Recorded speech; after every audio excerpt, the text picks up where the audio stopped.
Jordan Peterson, a genius or a derelict? Is he one of the greatest minds in the world today? Or is he not that? Is he dumb? I'm leaning one way, but why don't we just watch his greatest comebacks, greatest moments, and we can all see for ourselves. I think he's a genius. I truly do. I think he's one of the greatest minds in the world today. But there's only one way to know for certain, and that's by jumping into the video. So let's do this. So do you feel that you have, particularly guys, the alt-right, who, as you say, some of them have enjoyed your work and say, No, I'm not one of you guys. I'm not with you guys. They haven't enjoyed my work. I've definitely read bits on the internet. Read more.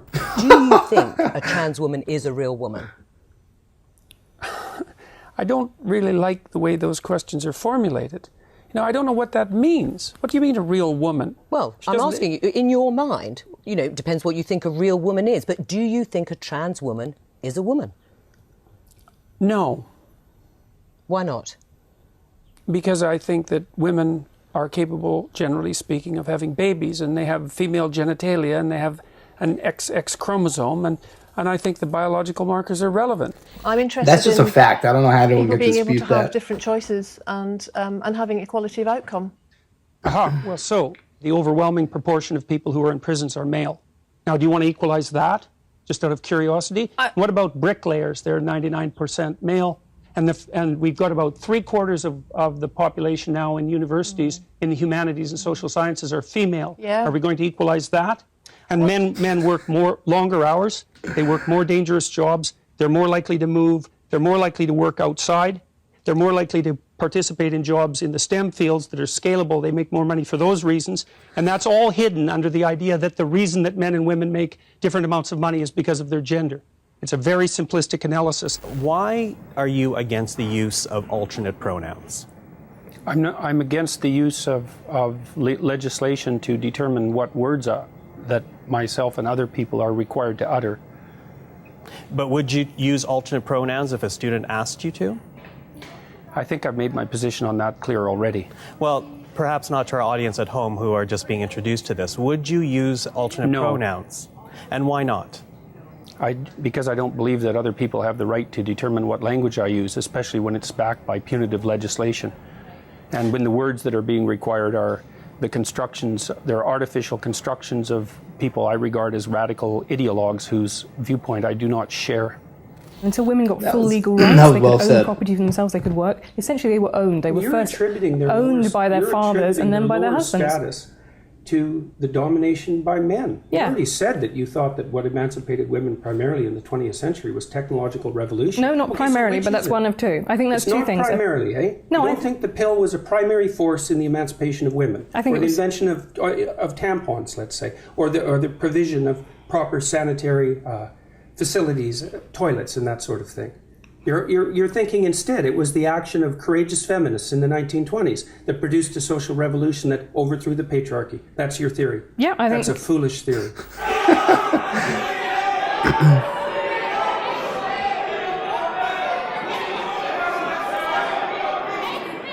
It's disgusting. It's disgusting how hate-filled some people are. Let them speak. People speak. Have an open forum. That's pure narcissism at work, by the way. If you don't let people speak, you're just furthering their point.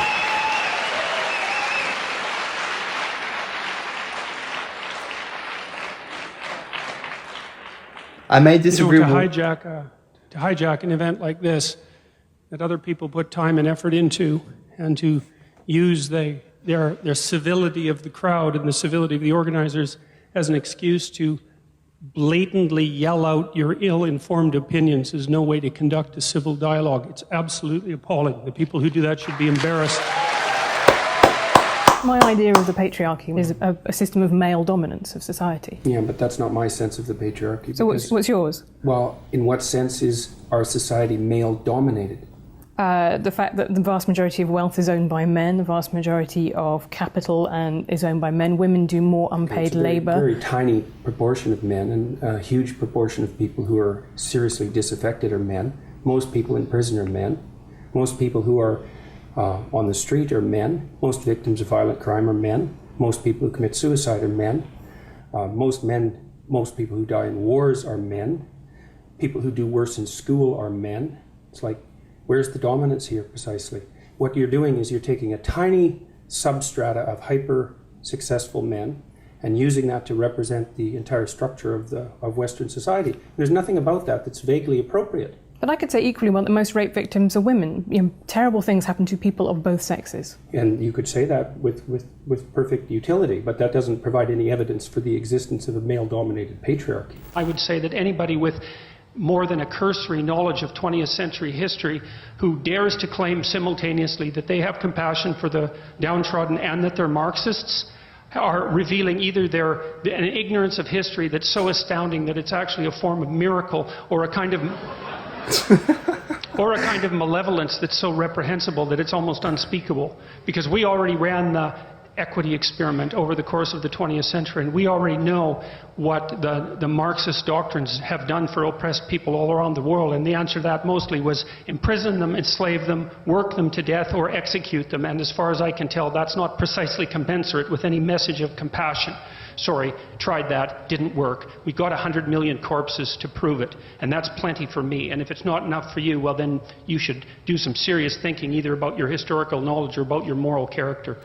Question for Professor Peterson. Why do you feel that someone's personal gender identity and pronouns infringes your free speech? Can one not also argue, based on your interpretation, that professors can use racial slurs in their classroom and that the inability to do so would violate their freedom of speech? There's a difference between saying that there's something you can't say and saying that there are things that you have to say. And I regard these made-up pronouns, all of them, as the neologisms of radical PC authoritarians. Do you understand that? And I'm not a fan of that sort of person. And the reason I'm not a fan of that sort of person is because I've done my homework. I've read everything I can get my hands on in the development of authoritarian political systems, and I know the literature inside out and backwards. And I am not going to be a mouthpiece for language that I detest. And that's that. He says what everyone's thinking, but he says it in such an articulate way. How pernicious and dangerous it is. Well, no, I don't. I really don't. Go on. Throughout history, have fundamentally cooperated to push back against the absolute catastrophe of existence. A terrible death rate, the probability of chronic starvation, early death, disease, the difficulty of raising children, with all the death that was associated with that, and to look backwards in time and say, well, basically what happened was men took the upper hand and persecuted women in this tyrannical patriarchy. It's absolutely dreadful misreading of history. It's a terrible thing to teach young women, and it's a horrible thing to inflict upon men. When the Marxists say, well, that wasn't real Marxism, what it really means, and I've thought about this for a long time, it's the most arrogant possible statement anyone could ever make. It means, if I would have been in Stalin's position, I would have ushered in the damn utopia instead of the genocidal massacres, because I understand the doctrine of Marxism and everything about me is good. It's like, well, think again, sunshine. You don't understand it. You don't understand it. And you're not that good. And if the power was in your hands, assuming you had the competence, which you don't, you wouldn't have done any better. And even if you had, there would have been someone else waiting right behind you to shoot you the first time you actually tried to do anything good. And that's what happened to all the old guard who ran the damn revolution. Stalin rounded them all up and shot them, along with their families and millions of other people. So even if you do happen to be that avatar of moral purity that you claim implicitly, the probability that you'd get to act out your goodness in relationship to those possessed by your ideology is zero. Is being sensitive to offence I never thought of that. Like we would have previously called that manners. It's a terrible problem. So imagine you, okay, so the rule is you can't offend anyone, all right? Let's say you're speaking to one person, I can't offend you. All right, fair enough. What if I'm speaking to 10 people? Do I get to offend 1 in 10? How about 1 in 100? How about 1 in 1,000? You're going to come out on stage and you're going to say something important about something vital, and you're not going to offend 1 person in 1,000? Well, you can't say anything about anything important ever without offending probably the person you're talking to. Important speech about important issues, especially contentious issues, is instantly offensive. This guy's the best. The reason that so many people hate this guy is that he knows exactly what he's talking about. He's read more books than you and I combined have ever read, times it by 100. This guy is so well versed in society, sociological problems, and everything in the world today that they just can't stump him. He will not trade your feelings for facts. No way, Jose. This guy does not care. He says it how it is. That's why he's beloved by so many. His audience is growing rapidly. But I'll tell you what, when your audience grows that much, your haters also grow just as much. And especially with people on the opposite side of the aisle. But to me, this isn't even a political thing. This is just someone stating facts. Because nothing can be disputed what he said. Nothing. So I don't know how someone can say they hate him or something like that. You hate facts?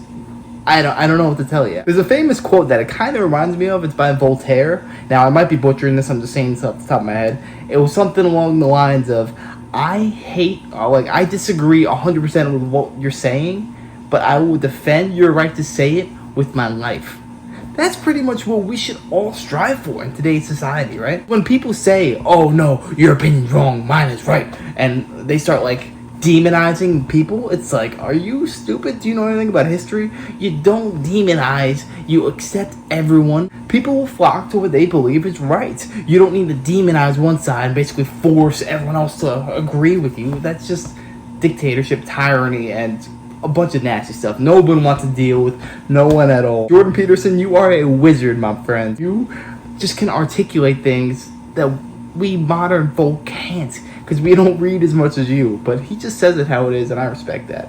Anyways, I hope you guys enjoyed this. If you did, make sure to smash a like, comment, subscribe, and let me know any other things you want me to react to in the future. I will be happy to do it.